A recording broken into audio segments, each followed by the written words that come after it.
Old production machines are everywhere in the factories, still working, still reliable, but not connected to the internet. Back in the days, machines used to communicate using machine to machine protocols like serial, Modbus, RS-232, and similar. But in today's AI driven world, data is everything. If your machines are not generating and storing the data, then you are losing optimization and efficiency on the table. What's the usual solution? Rip the old machines and replace them with the modern smart machines. That means millions of investment, months of downtime, and still not beating the accuracy and reliability of these old machines. What if we can make these old machines smart? Introducing RetroLogger, a ESP32 based data logger which upgrades your legacy production machines with the modern cloud connectivity. If your machine speaks serial, Modbus, or any old protocol, then RetroLogger can listen to it and send the data to the cloud securely. Security? Yes, we have enabled Secure Boot on our RetroLogger so that no one can tamper on the field.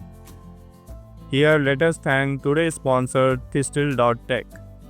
Thistle is a platform designed for IoT and embedded devices where they offer services on security and OTA updates. So, if you are planning to build a product and launch in the market, then you must make sure that your product is secure, which means your product should not be reprogrammed by any unauthorized firmware.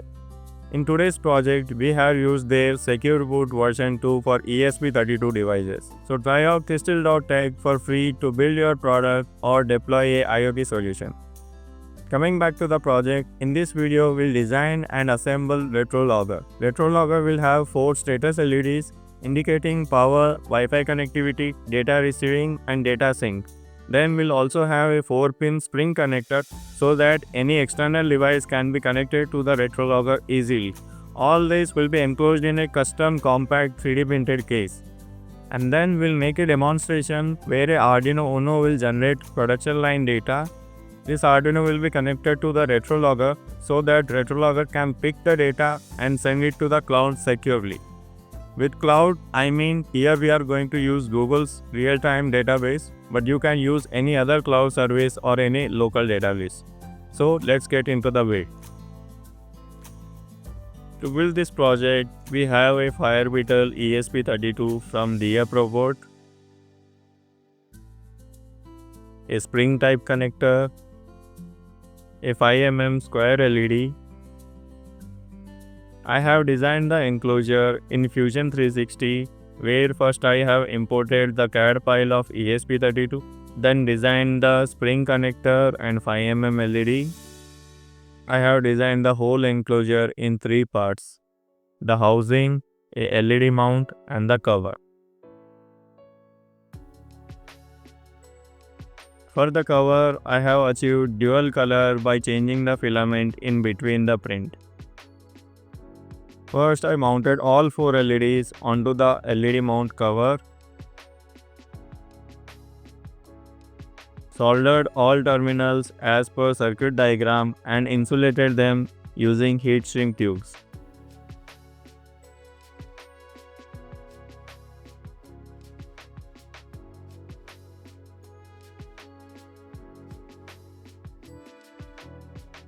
Then I took the housing part and mounted the spring type connector using a drop of quick glue, followed by ESP32 mounting using M2 screws.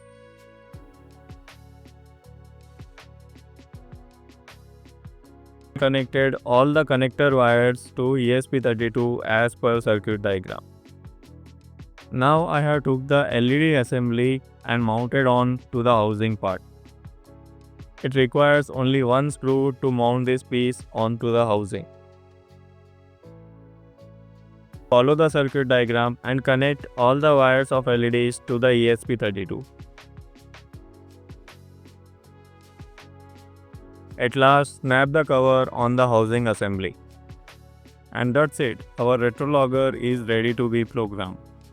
For this project, I have written a step-by-step guide where you will find everything needed to build this project.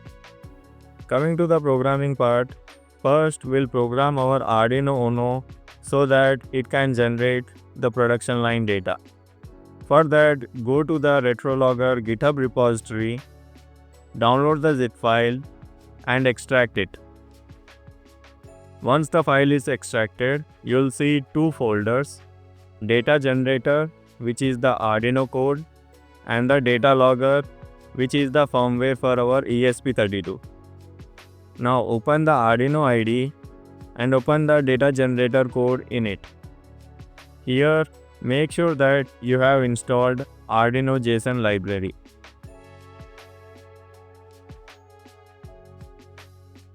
Go to Tools, select the board type as Arduino Uno, select the COM port and upload the code. Once the code is successfully uploaded, you will see on the serial port the Arduino generating production line data. As our production line simulation is ready, now we'll create a database. To create the database, go to Google Firebase, create a new project.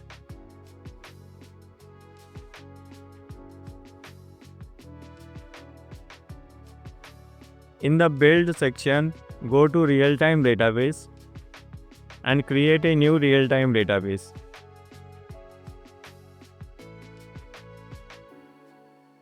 Once the database is created, you'll find the database URL here. Copy it and save it somewhere. Go to Project Overview, Project Settings, Service Accounts, Secret Keys, and copy the database secret key. Save it with the URL. We will need URL and the secret key later in the program. Before flashing the firmware in ESP32, I have a warning for you. We can flash ESP32 directly using ESP-IDF, or we can opt to flash the firmware using Secure Boot. If you go with the ESP-IDF version, then it is straightforward. You can flash the program directly without enabling Secure Boot. And then if you want to reprogram it in other IDE or any platform, you can do it. But once you enable the Secure Boot, you can only program using the same platform, which means you cannot reprogram using any other platform. In this project, I am showing how to flash the ESP32 using Secure Boot. With Secure Boot, we have two platforms, the development platform and the production platform. In development platform, we have dummy key to encrypt our firmware. But in production platform, we are going to actually encrypt our firmware using Crystal service and then flash it. Here you will need two different ESP32s, one for development and another one for production. To flash the ESP32, first thing which we require is the Linux system. On Ubuntu, first thing we need to do is install the Docker engine. To install the Docker engine, follow the official guide, or you can follow these commands to do it.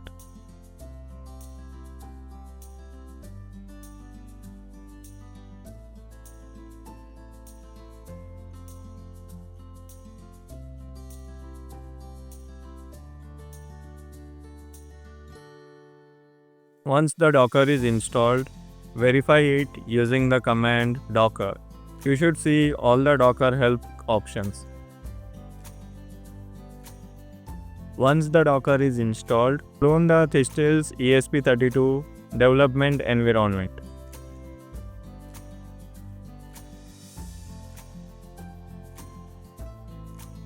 Go to the environment using the command cd. Now build the Docker image using this command.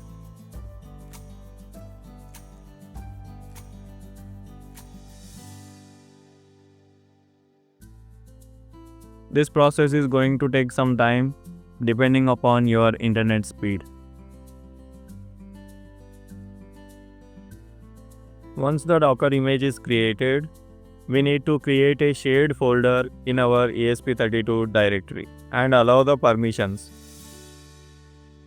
Connect the ESP32 to the system and run the Docker container.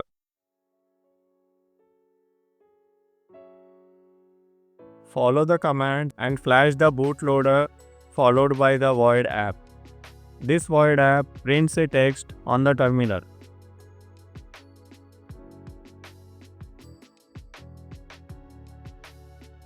Once you flash the void app, monitor the ESP32.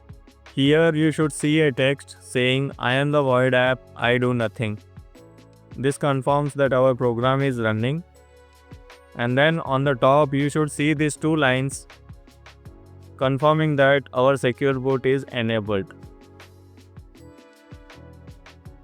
This was just an example firmware. Now let's flash the RetroLogger firmware in our ESP32 using development platform. Open the fresh terminal and run the Docker container. Make sure that your development ESP32 is connected.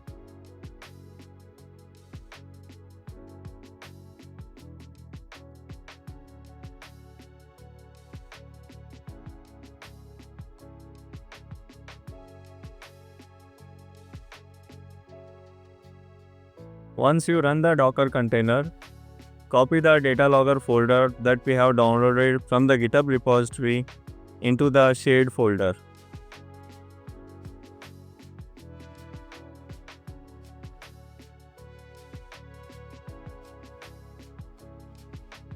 Open the data logger code in a text editor.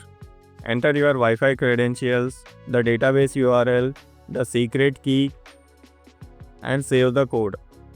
Now copy the data logger firmware in the Docker container and build it using the following commands. Before flashing the firmware, connect the Arduino to your ESP32 and connect the 4 LEDs as per circuit diagram. I have made a development prototype on a breadboard where I have connected 4 LEDs to the ESP32 and Arduino to the ESP32 and flash the firmware.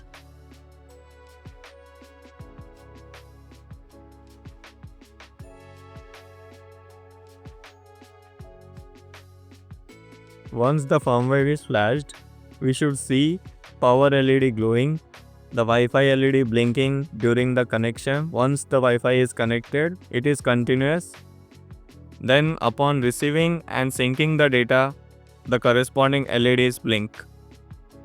And on the monitor terminal, you should see the data receiving and the data syncing to the real-time database.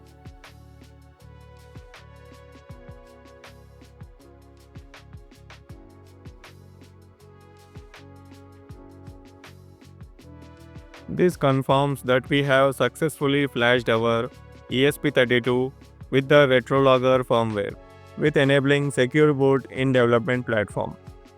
Now for the production platform, build the firmware again as we did in the development platform.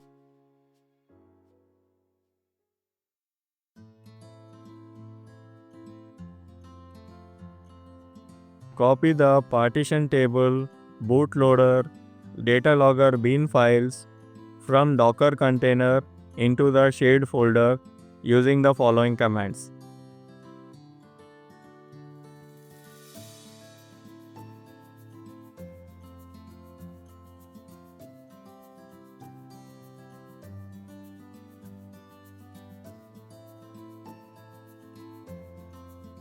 Then go to Thistle Control Center, create an account, create a new project, go to Signed Firmware, create a new signed firmware, enter the name, select the hardware type, select the firmware type, upload the boot image, app image, and click on Create. This will create the signed boot image and the signed app image. Once created, download both the files and paste them into the shared folder. Make the production sign directory in the Docker container.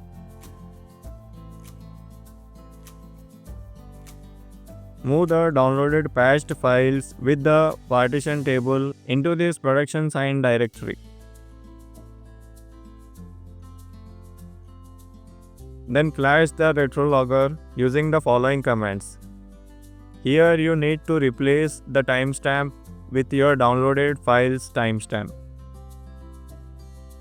Once you successfully flash the RetroLogger, and connect the Arduino, you should see the Arduino generating the data, RetroLogger receiving the data and uploading it to the real-time database. This confirms we have successfully flashed our RetroLogger in production mode.